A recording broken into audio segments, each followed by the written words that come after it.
Hi, everyone. My name is Obi, and I am a candidate at postdoc.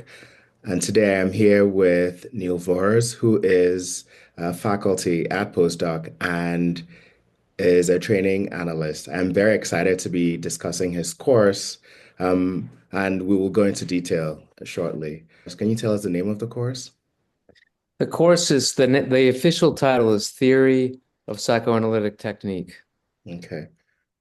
What made you want to teach the course? Um, I I guess I was approached by Schroen Bergner from the curriculum committee maybe 3 or 4 years ago, and she knew that Andy Druck had taught this course on technique for a long time, many years. Um, Famous course for many years, Yeah. and he was going to step back from that. So she asked me if I would wanted to teach it, which of course I did.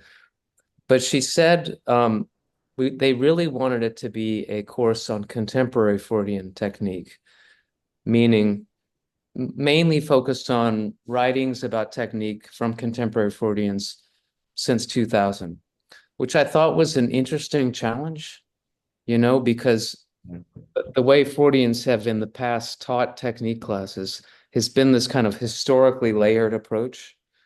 And the challenge of it spoke to me.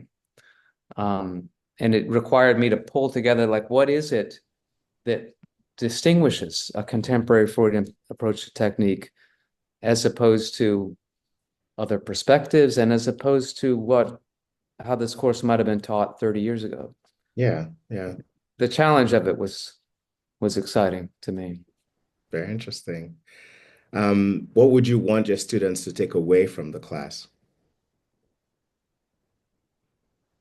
Um, I think in a broad sense, I would hope that they come away feeling more grounded and specifically more grounded in an approach to treatment that, covers all of the areas of technique, but how you begin a treatment, how you set the frame, how you listen to material, how you intervene, but all of that considered within a kind of process-oriented, intersubjective context, which I think is what distinguishes this this approach from earlier generations.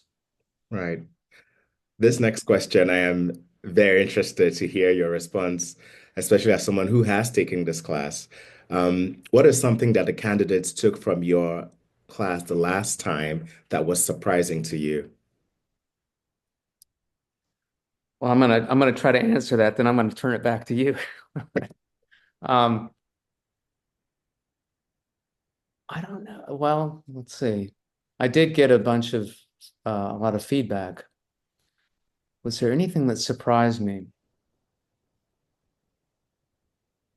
I think that I mean, there were responses that were very meaningful to me. I mean, I'm not sure it's a surprise. It's partly a surprise just because of how glowing, embarrassingly, some of those responses were. But the sense that they they did reflect a feeling that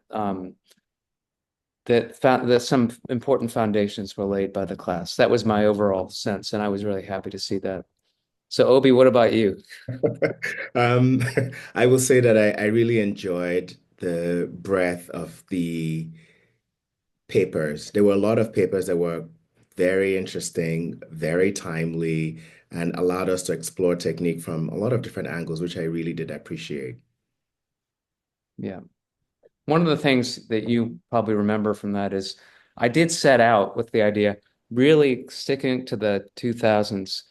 And then within a couple weeks, I realized you do have to fill in some background because not everybody who came into the class had been exposed in any depth to look like the classical position or modern ego psychology, conflict and compromise. And there's some important pieces there that are kind of assumed in the later iterations. How to listen for conflict, how to listen for compromise formation, how to how to approach defense and resistance.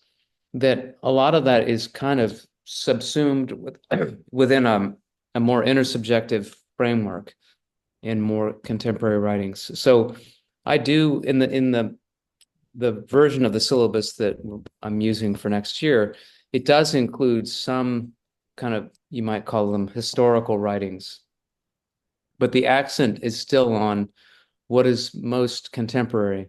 And I did appreciate your willingness to adjust based on the makeup of the class and just to accommodate, people's different experiences. Especially because, in postdoc, people are allowed to take classes regardless of their level of training. Right. Yeah. Finally, do you hope your class will offer a mix of theory and clinical case discussion? Yeah, I mean, it always does. I don't do a formal thing where someone presents every class. To me, that always feels a little too rigid, Mhm. just for my taste. I like it more free flowing in a sense. I mean, I will come in with a clear plan of my roadmap, but and then we open it up and I present clinical material and other candidates present material and there's a lot. I mean, you tell me your experience. In my memory, we did a lot of discussing of clinical cases. Yes, I think we did discuss a lot of clinical cases and it felt more spontaneous, Yeah. which I enjoyed. Yeah. Yeah. It's a lively class. When you took it, we had a very lively group. Um, and maybe that's just what postdoc candidates are like, right? Yes. Just very, very engaged and I try to balance a structured approach to each class with space for everybody to get involved and that's what happened last time around. Yeah. So it's a lot of fun. Yeah, I agree. It was a lot of fun. And for everyone watching, I really hope you take this class. I thought it was a great class. Thank you. I think that's it. Thank you again, Neil, for doing this. My pleasure.